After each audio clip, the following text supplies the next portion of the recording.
ఈరోజు మున్సిపల్ ఎన్నికల్లో మాకు ప్రజలు 13 మంది అభ్యర్థులను గెలిపించడం జరిగింది.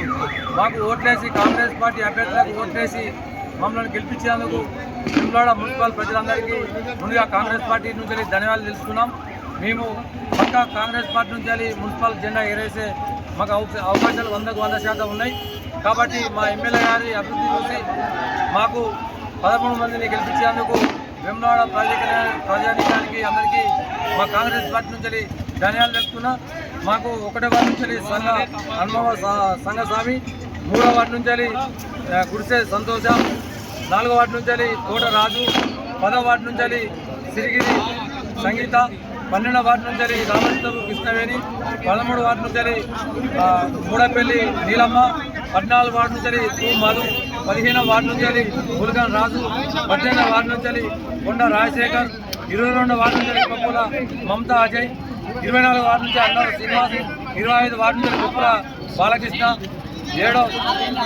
6వ వార్డు నుంచి కాసా శ్రీనివాస్. మాకు గెలిపించినందుకు మేము మాకు 14-15 సీట్లు వస్తాయని మేము భావించినాం కాంగ్రెస్ పార్టీ నుంచి. అదేవిధంగా మాకు ఒక 2 సీట్లు తక్కువ వచ్చాయి. ఇప్పటికైనా మాకు మా ఎమ్మెల్యే గారు ఉన్నారు, మాకు ఇంకొక ఇండిపెండెంట్ వాళ్ళతో మాట్లాడగలిగి మేము జెండా తప్పనిసరిగా కాంగ్రెస్ పార్టీ జెండా మున్సిపల్ మీద ఎగురుతుందని నమ్మకంతోనే ఉన్నాం.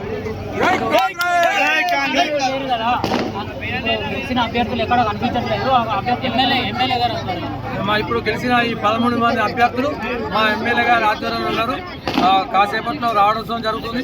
మున్సిపల్ జెండా మాత్రం మేము ఖచ్చితంగా చైర్మన్ మా కాంగ్రెస్ పార్టీ కైవసం చేసుకుంటామని. ఇప్పుడు ఇండిపెండెంట్ అభ్యర్థులు పార్టీలోకి ఆహ్వానించే అవకాశాలు ఉన్నాయి. ఇండిపెండెంట్ అభ్యర్థులు ఒక్కరు వచ్చినా మాకు సరిపోతుంది. మీ ఇండిపెండెంట్ అభ్యర్థులతో మా ఎమ్మెల్యే గారు మాట్లాడడం జరుగుతుంది. మేము మొత్తం మున్సిపల్ ఖాయం. ఈ మధ్యలో కాంగ్రెస్ పార్టీలోకి వచ్చి మరుక్షణము పార్టీలో పోయిన వ్యక్తులు కూడా పార్టీలోకి తీసుకునే మాకు అట్లా అవసరం లేదు. వాళ్ళు ఎవరితో మాకు అవసరం లేదు. మాకు ఇండిపెండెంట్ అభ్యర్థితో మేము మా ఎమ్మెల్యే గారు ఉన్నారు. మా ఎమ్మెల్యే గారి దగ్గర ఆల్రెడీ ఉన్నారు.